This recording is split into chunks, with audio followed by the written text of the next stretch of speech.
নমস্কার বন্ধুরা, আমি রূপালী। আর একটা ভিডিও নিয়ে এসে গেলাম রূপালীস কিচেনে। সবাইয়ের আমন্ত্রণ।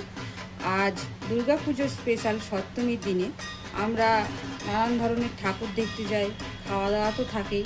তো সকালবেলা তো আমাদের কিছু রান্নাবান্না করতেই হয়।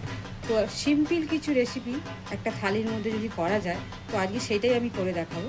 আজ আপনাদের ইলিশ কোরমা, সাদা ভাত আর পোস্ত আলু ভাজা। আমরা আলু পোস্ত তো অনেকেই খেয়েছি, কিন্তু আলু পোস্ত ভাজা এটা প্রথমবার। যদি আমি অনেকবারই করেছি, আমি এটা প্রথমবার আপনাদের সঙ্গে শেয়ার করে দেখাবো। আমি কড়াই জল বসিয়ে দিয়েছি, আর জলটা একটু ফুটবে।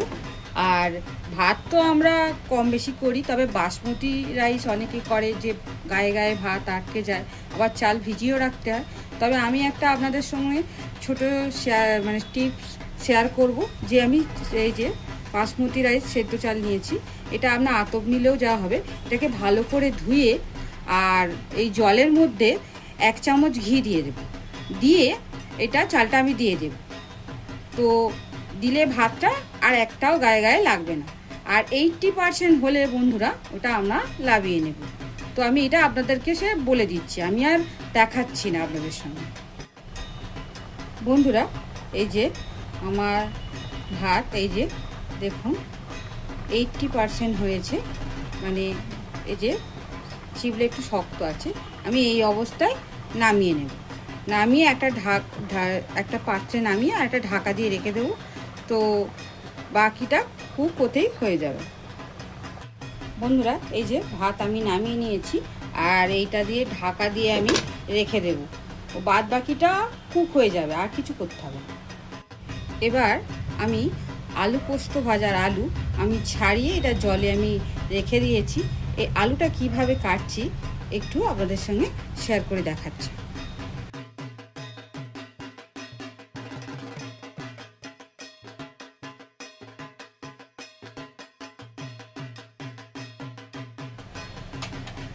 বন্ধুরা, আমি গ্যাস ওভেনেতে কড়া বসিয়ে দিয়েছি, আর এই যে আমি আলুটা সুন্দর করে ধুয়ে রেখেছি। আর এই আলু পোস্ত ভাজার জন্য কি লাগবে সেটা আমি একটু দেখিয়ে নিচ্ছি। সামান্য একটু হলুদ লাগছে শুকনো লঙ্কা, আর এই পোস্ত আর নুন, আর কিছু লাগবে না বন্ধুরা। আর ভাজার জন্য তো তেল তো লাগে, তো আমি সাদা তেল ইউজ করছি। আপনারা চাইলে সর্ষের তেল ব্যবহার করতে পারেন। তো কড়াই আমি একটু তেল দিয়ে দিলাম,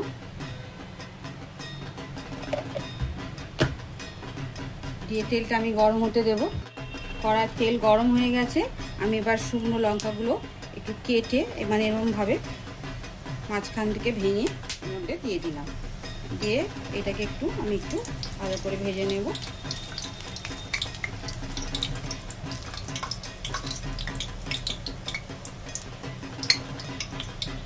গ্যাসের মধ্যে আমি আলুগুলো ছেড়ে দেব।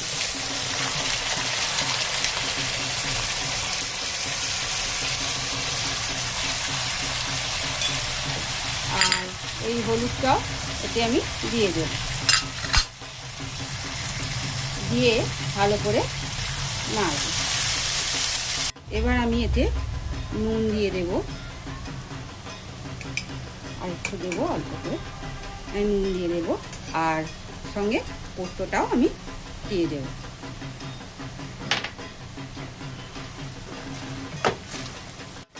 বন্ধুরা, এই যে আলু পোস্ত ভাজা আমাদের রেডি। এবার আমি নামিয়ে নেব। এটা আপনারা নিরামিষ দিনেও ডাল, আলু পোস্ত ভাজা আর ভাত খুবই ভালো লাগে। যে কোনো দিনেই এটা খুবই ভালো লাগে। তো আমি এটা নামিয়ে নেব এবারে। এই যে আমার আলু পোস্ত ভাজা রেডি। এবার আমি ইলিশ কোরমাটা দেখিয়ে দেব। ইলিশ কোরমার জন্য বলি, এই যে ইলিশ আমি সামান্য একটু নুন আর হলুদ মাখিয়ে রেখে দিয়েছি। আর লাগছে কি পেঁয়াজ, এটা আমি বেরেস্তা করব বলে এই যে এইভাবে কেটে নিয়েছি। এর সঙ্গে আমি সামান্য একটু কর্নফ্লাওয়ার দিয়ে ফ্রাই করব। আর নিয়েছি সামান্য 1 পিঞ্চ মতো হলুদ, সামান্য একটু জিরে, একটু ধনে, আর নিয়েছি 3 কোয়া রসুন, 3টে কাঁচা লঙ্কা, একটু ছোট্ট আদার টুকরো, আর নিয়েছি 7-8টা কাজু, আর টক দই, আর পেঁয়াজ কুচি, আর নারকেলের দুধ, আর নিয়েছি 2টো কাঁচা লঙ্কা, লাগছে লবণ, আর লাগছে চিনি, আর তেল তো লাগছেই। তো যদি আপনারা নারকেলের দুধ না থাকে সেক্ষেত্রে আপনারা গরুর দুধ মানে জাল দিয়ে রেখে দেবেন, ওটাতেই ইউজ করলেই হয়ে যাবে। তো পরের প্রসেসটা আমরা শুরু করব। আমি কড়া বসিয়ে দিয়েছি। কড়া এবার আমি বেরেস্তার জন্যে তেল দিয়ে দেবো, রিফাইন্ড অয়েল।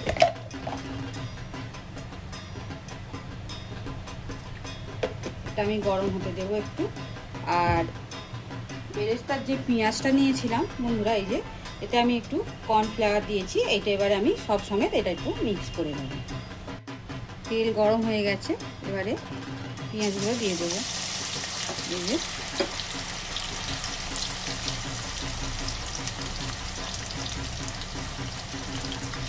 দিয়ে একটু ভালো করে নেব। আমাদের বেরেস্তা ভাজা হয়ে গেছে, এবার আমি নামিয়ে নেব।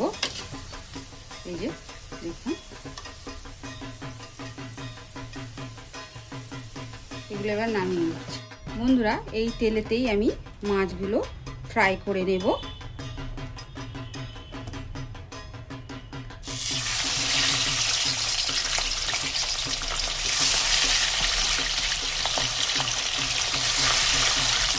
বন্ধুরা, ইলিশ মাছ ভাজা হয়ে গেছে, এগুলো আমি এবারে কড়া থেকে নামিয়ে নেব। খুব হালকাভাবে ভাজবেন, বেশি ভাজবেন না।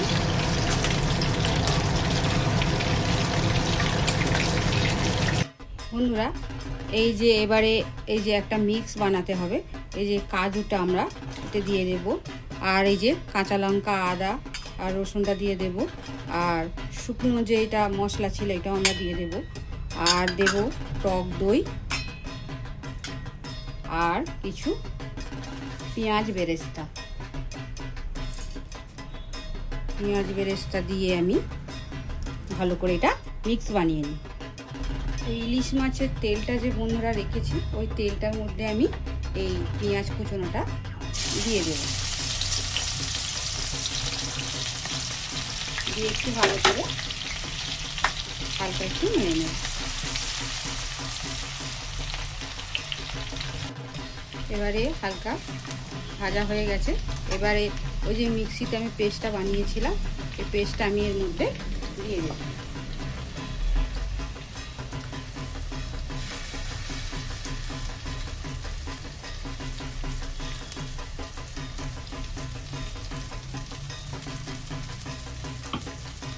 দিয়ে ভালো করে নাড়ব।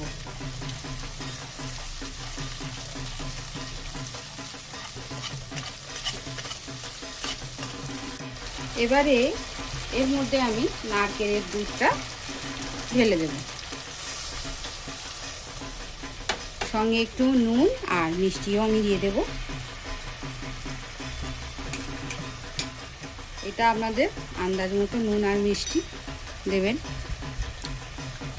খুবই সামান্য চিনি দেব, একদম অল্প। ব্যাস, দিয়ে একটু আমি নাড়াচাড়া করব। আর দুটো যে গোটা কাঁচা লঙ্কা আমি রেখেছিলাম, এটা আমি এর মধ্যে দিয়ে দেব।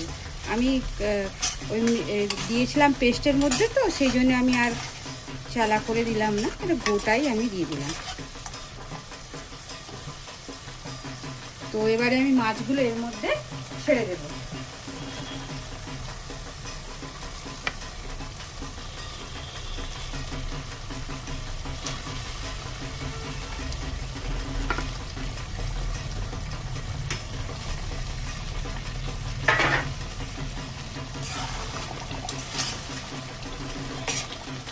আমি এটা 5 মিনিট ঢাকা দিয়ে রেখে দেব।